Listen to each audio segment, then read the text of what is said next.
निहाल हो जाओगे, मस्त हो जाओगे। जन्म जन्म की जो हमारे अंदर चाहत आनंद की है उसकी पूर्ति हो जाएगी। जिस समय तुम राधा राधा जपोगे और राधा किशोरी अनुकंपा कर दिए, तुम्हारी तरफ देख लिए कृपा करके, उसी समय तुम्हारे अंदर स्थूल सूक्ष्म कारण तीनों का राग छूट जाएगा और तुम्हें भावदेह की प्राप्ति हो जाएगी।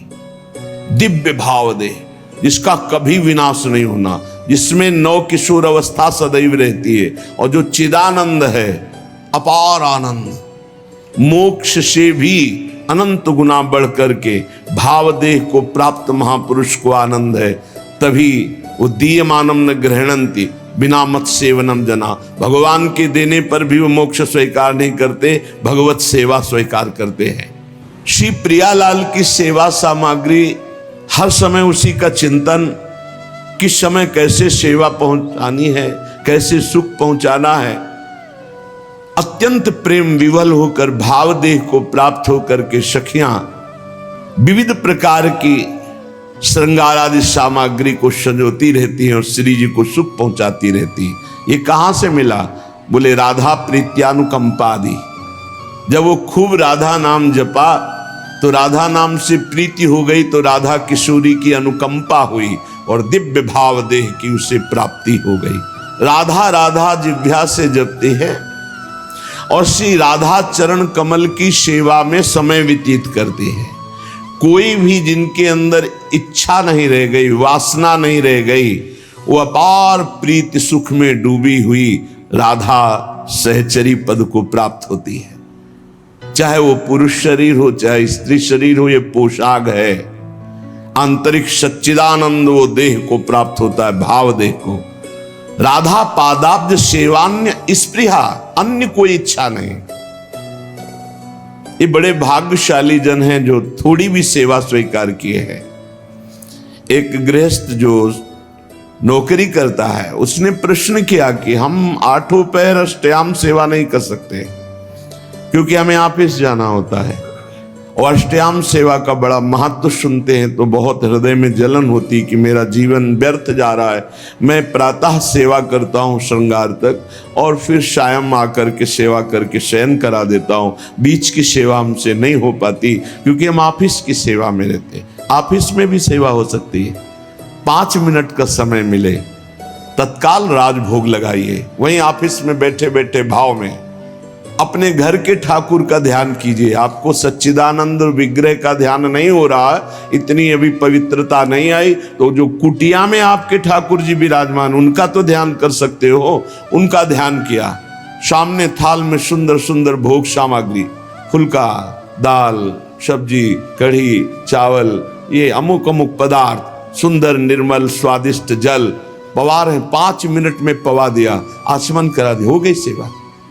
कुछ प्रगट सेवा और कुछ मानसिक सेवा, इस तरह से आप अष्टयाम सेवा कर सकते हैं। 5 मिनट में आप एक सेवा, एक पैर की सेवा कर सकते हैं।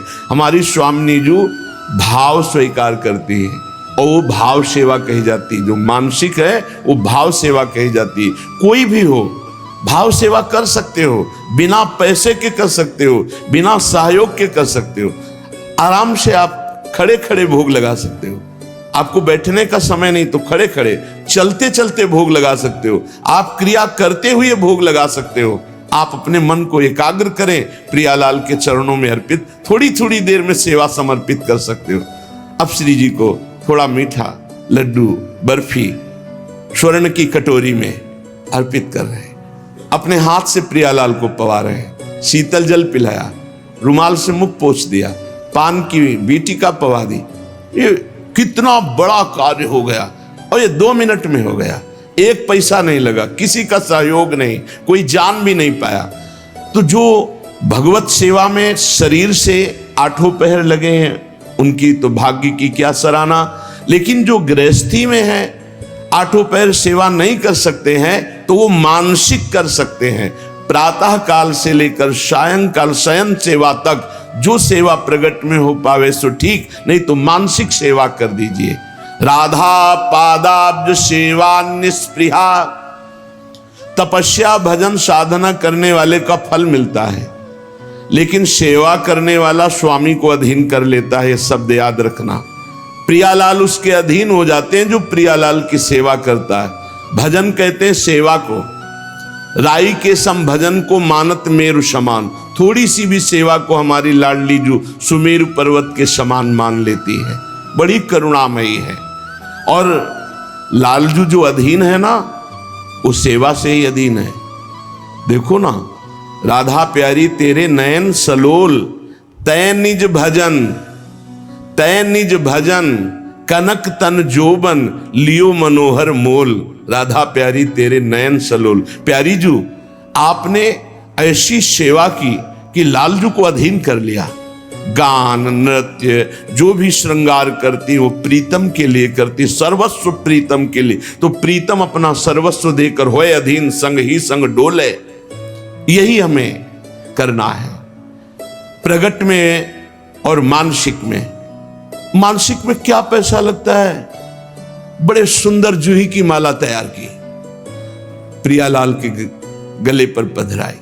बड़े सुंदर कमलों के फूल, गादी बिछा दी, एक पैसा नहीं लग रहा। बड़े सुंदर स्वर्ण से जटित चौकी, उस पर सुंदर सुंदर भोग सामग्री। मेरी युगल सरकार, भावना युगल सरकार मुस्कुराते हुए आकर विराजमान है सिंहासन, अपने हाथ से पवार। देखो, रोना ना आ जाए तो देखना, आनंद, हृदय एकदम निर्मल हो जाएगा। एक पैसा नहीं लगा और महान उत्तम सेवा हो गई, निर्दोष सेवा। इसलिए सेवा सबको करनी चाहिए। बिना सेवा के शरीर पवित्र नहीं होता, बिना मानसिक सेवा के अंतःकरण पवित्र नहीं होता पूर्ण रूप से। इसलिए सेवा की भावना जरूर रखो। अगर दिन में एक बार आपने मानसिक सेवा का भाव किया, सुंदर शरबत बनाया, सुंदर चांदी की 2 गिलास है, ले गए, युगल सरकार को पवा रहे, कैसे शरबत पी ली, फिर आचमन करा, फिर मुख पोंछ दे। 2 मिनट चंवर लेकर डुला। हमारे प्रियालाल विराजमान, कुछ नहीं, शांत बैठे, चंवर चल रहा है, पंखा से हवा कर रहे हैं। 2 मिनट प्यारी जू के सामने राधा राधा नाम कीर्तन करके नाच रहे, कुछ बाहर से नहीं कर रहे, ऑफिस में बैठे बैठे हो रहा है। आप इस उपासना को समझिए। उपासना भाव का क्षेत्र है। भावोत्सवेन भजताम रस काम धेनुम, तम राधिका चरण रेणु महाम स्मरामि। भाव के आप खुद परिणाम देखेंगे। प्रगट सेवा और भाव की सेवा में बहुत बड़ा अंतर है। प्रगट सेवा हम कर रहे हैं, मन हमारा कहीं और है, लेकिन जब हम भाव सेवा करते तो मन को लगना ही होता है, क्योंकि बिना मन के वो सेवा होगी नहीं। उसका नाम ही मानसिक सेवा है। 5 मिनट 24 घंटे में प्रत्येक शरीरधारी को मानसिक सेवा करनी चाहिए। क्या जाता है, अपने घर के जो ठाकुर है उन्हीं पर भाव करके मानसिक सेवा कीजिए। राधा पादाब्ज सेवा न्याय स्पृहा। परिणाम क्या आया? कोई इच्छा ही नहीं रह गई, अपनी कोई इच्छा नहीं रह गई। प्रभु मानसिक सेवा को बहुत जल्दी स्वीकार करते हैं। वैसे प्रत्येक साधक की मानसिक सेवा होती ही होगी यदि प्रगट सेवा कर रहा है, क्योंकि प्रगट में उतनी सामग्री नहीं होती जितनी हमारे भाव बनते हैं। मानसिक सेवा में बहुत सुख मिलता है। जहां कोई अच्छी वस्तु, अच्छा फूल, अच्छा पत्र देखा, तत्काल सेवा शुरू हो गई। ये तो श्री जी के लायक है। भाव से तत्काल वो श्री जी तत्काल स्वीकार करती है। बाजार में जलेबी बन रही है, कृष्णदास अधिकारी जी ने देखा कितनी सुंदर जलेबी, कुरकुरी जलेबी। ये तो श्रीनाथ जी के लिए आंख मुंदी समर्पित। न जलेबी खरीदा न कुछ।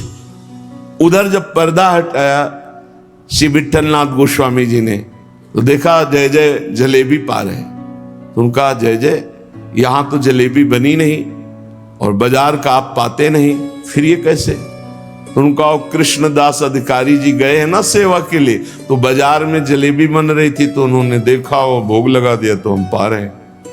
डरते हुए कहा, क्योंकि पुत्र भाव है ना श्री विठलनाथ जी का, श्रीनाथ जी के, तो उन्होंने भोग लगा दिया। हम जय जय, आप बाजार पर क्या करें, भाव से उन्होंने भोग लगा दिया तो वो पा रहे। समझ रहे, भाव से वहां खरीदा भी नहीं, केवल भाव बन गया और श्रीनाथ जी महाराज पा रहे। ऐसे हमारी श्री जी हैं, हमारे लालजू हैं। कोई भी सेवा कर सकते, बिना पैसा की सेवा, बिना किसी के सहयोग की सेवा, और ये सेवा जरूर श्री जी स्वीकार करती है। राधा पादाम्बुजा दन्यत स्वप्ने पी च न जानती, यह है खास बात। श्री राधा चरणारविंद के बिना स्वप्न में भी किसी का आश्रय नहीं होना चाहिए। अगर स्वप्न भी आवे और कोई भय आवे तो उसमें राधा चरणारविंद का ही आश्रय जागृत हो तो जानो तुम्हारा जीवन धन्य हो गया। जागृत स्वप्न सुषुप्ति स्फुरत में राधा पदाब्ज छटा। चाहे हम जागृत में हो या स्वप्न में हो या सुषुप्त में हो, हम राधा चरणारविंद की ठसक में अन्य आश्रय ना आ जाए। राधा पादाम्बुजा दन्यत स्वप्नेपि च न जानतीम, स्वप्न में भी हम किसी अन्य का आश्रय न ले, अन्य का परिचय न जाने। तो श्री राधाजू के इस संबंध के प्रभाव से उसके हृदय में प्रेम समुद्र, राधा संबंध संधावत प्रेम सिंधौग शालिलीम, उसके हृदय में प्रेम समुद्र की अद्भुत तरंगें उठने लगती हैं। शेषा शेष महाविस्मापक कैशोर रूपिणी, क्षणे क्षणे रसास्वाद प्रोदंचत पुलकावली। जो निखिल जगत में सबका आश्रय छोड़ करके एकमात्र आराध्य देव चरणों का आश्रय ले लेता है, महाआश्चर्य में उसका जीवन बदल जाता है। शरणागति एक बड़ा गुप्त रहस्य है और इसका एक विचित्र प्रभाव है। कह रहे हैं जैसे कोई महाधनी किसी को गोद में ले लेता है तो बिना कमाए वो अरबपति हो जाता है, क्योंकि गोद में ले लिया गया। ठीक शरणागति गोदनामा है। जब कोई सच्चा समर्पित शिष्य होकर गुरु के चरणों का आश्रय ले लेता है तो गुरु की सारी भागवतिक संपदा का अधिकारी हो जाता है, जैसे गोदनामा। यद्यपि बड़ी दुर्लभ, बड़ी तपस्या, बड़ी कठिनता से गुरुदेव ने उस वस्तु को हासिल किया, पर जब शिष्य सच्चे भाव से शरणागत हो जाता है तो उसको वो कष्ट नहीं सहना पड़ता। वो संपत्ति का अधिकारी ऐसे हो जाता है जैसे गोदनामे में संपत्ति का अधिकारी बिना कमाए हो गया। भीतरी भाव जब हमारा प्रभु के प्रति ऐसा हो जाता है कि हे प्रभु मेरे में कोई सामर्थ्य नहीं, मैं आपकी शरण में हूं, भीतरी भाव की बात है, उसी क्षण वो भगवान की समस्त दैवी संपदा का अधिकारी बन गया। सारे पाप नष्ट हो गए, वो निर्भय हो गया, निशंक हो गया, निशोक हो गया, निश्चिंत हो गया। कोई चिंता नहीं, कोई शोक नहीं, कोई भय नहीं। बड़ी प्रबल जल की धारा जो हाथी को भी बहा दे तो मछली जल का आश्रय लिए वो मछली उसी उल्टी धारा में चढ़ जाएगी, उसका रोक नहीं होगा। बोले ऐसे ही कोई चाहे जितना समर्थ हो, भगवान की शरण में हो गया तो जो दुरंत माया है वो उसको पार कर जाएगा।